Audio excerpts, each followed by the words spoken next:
बिस्मिल्लाहिर्रहमानिर्रहीम।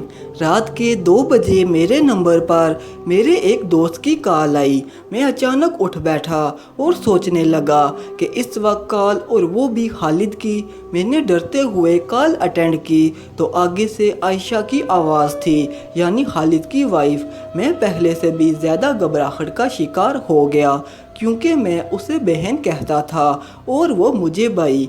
फिर सोचा कि शायद मेरा दोस्त मुझे आजमाना चाहता है या कुछ और। फिर सोचने लगा कि इस वक्त दोस्त के नंबर से कॉल और आवाज़ उसकी बीवी की।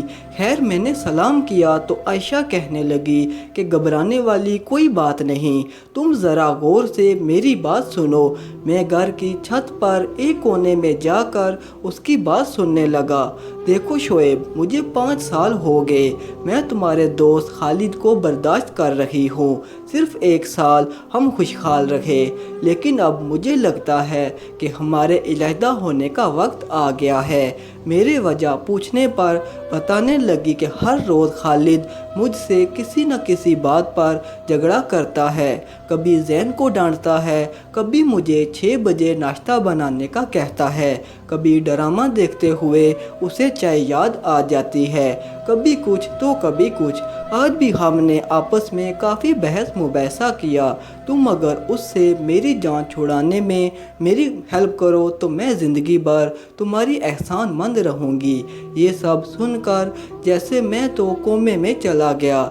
मेरे लिए ये एक भयानक चीज़ थी। मैं खुद गैर शादीशुदा था, मुझे इन बातों का बिल्कुल भी तजुर्बा नहीं था। ऊपर से उसने किसी को ये बात ना बताने की कसम दी थी। कॉल बंद हुई, मैं बिस्तर पर जा लेटा और सोचने लगा कि या अल्लाह, अब मैं क्या करूं। नींद तो जैसे आंखों से 5000 किलोमीटर दूर चली गई थी। मैं और खालिद एक ही जगह पर जॉब करते थे और हर सुबह एक साथ काम पर जाते थे। खालिद सुबह मुझे लेने मेरे दरवाजे पर आया तो मैंने उससे बोला कि तुम जाओ, मैं थोड़ी देर बाद आऊँगा। उसके जाने के बाद मैं उसके घर चला गया। दरवाजे पर दस्तक दी तो दरवाज़ा खोलते ही आयशा मुझे कहने लगी कि मैं जानती हूँ तुम मुझे समझाने आए हो, लेकिन बड़ी बहनें माँ की जगह होती हैं और मैं तुमसे बड़ी हूँ। मुझे कुछ समझाने की ज़रूरत नहीं। मेरी मदद कर सकते हो तो ठीक, नहीं तो जवाब दे दो। मैं हक्का बक्का उसकी तरफ देखते हुए बिना कुछ कहे उन्हीं कदमों पर वापस आ गया और सीधा काम पर चला गया। खालिद मेरे इंतज़ार में था। मैं गया तो हमने काम शुरू किया। मैं सारा दिन खामोशी से उसके साथ काम करता रहा। उसकी हर बात का जवाब हाँ ना में देता रहा। 2 बजे उसने महसूस किया कि मैं अंदर से खुश नहीं। वो मुझे साए में ले जाकर बिठाकर कहने लगा, क्या बात है, आज तू चुप चुप क्यों है? तेरे अंदर कौन सी बात है, क्यों खामोश हो? मैं सोचने लगा कि जो बात मेरे अंदर है अगर तेरे दिल के अंदर चली गई तो शायद तुम बोझ बर्दाश्त ना कर सको। मैं मुसलसल इनकार करता रहा कि कुछ नहीं, वो भी ज़िद्दी था और आखिर मुझे सारी बात उसे बताना पड़ी। मेरा ख्याल था कि वो मुझसे ज़्यादा परेशान होगा, लेकिन सारी बात सुनकर कहने लगा, अगर वो मुझसे तंग है तो मैं भी तंग हूँ। उसे कहो जाना है तो चली जाए। अब मेरे लिए एक और परेशानी का इजाफ़ा हो गया कि जो उनका 4 साला बच्चा है उसका क्या बनेगा। वो या तो पापा या फिर मामा कहने से मजबूर हो जाएगा। शाम को मैं घर आया, कुछ सोचा, अपने दिल से मशवरा लिया और सुबह काम पर चला गया। मैंने जाते ही खालिद को मशवरा दिया कि तुम मुल्क से बाहर चले जाओ, यहाँ तुम्हारा गुजारा नहीं, और मुझे यकीन है कि तेरे घर के मामलात भी ठीक हो जाएंगे।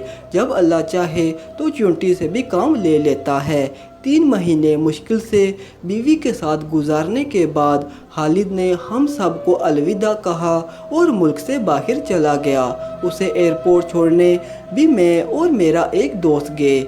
मैंने अल्लाह का शुक्र अदा किया और घर वापस आने के बाद मैं मामूल के मुताबिक काम पर जाने लगा। खालिद से हर हफ्ते फ़ोन पर बात होती थी। मैंने उसकी बातों से अंदाज़ा लगाया कि खालिद खुश है और घर में पैसे भी भेजता है। कुछ मैंने अपने घर से सुन रखा था कि खालिद के घर का माहौल ठीक हो चुका है और उसका बेटा स्कूल भी जाता है और अच्छा पढ़ता है। कुछ अरसे बाद मैं अपनी बहन के साथ खालिद के घर गया और भाभी कपड़े सिलाई कर रही थी। मैंने अंदर दाखिल होते हुए कहा, हाँ बई बहन जी सुनाओ, फिर कैसा लगा तवानो मेरा प्लान।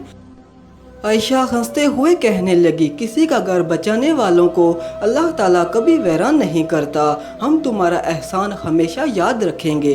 अगर आप तोड़ने वाले हैं तो याद रखें एक दिन आप भी ज़रूर टूटेंगे, और अगर आप जोड़ने वाले हैं तो अल्लाह ताला हमेशा आपको जोड़ कर रखेगा। उम्मीद करता हूँ कि आपको हमारी आज की ये वीडियो ज़रूर पसंद आई होगी। अगर वीडियो अच्छी लगे तो चैनल को सब्सक्राइब लाजमी करें और साथ लगी घंटी को भी दबा दें ताकि आपको हमारी हर नई आने वाली वीडियो का नोटिफिकेशन मिल जाए, और कमेंट सेक्शन में हमारी हौसला अफजाई करें। शुक्रिया।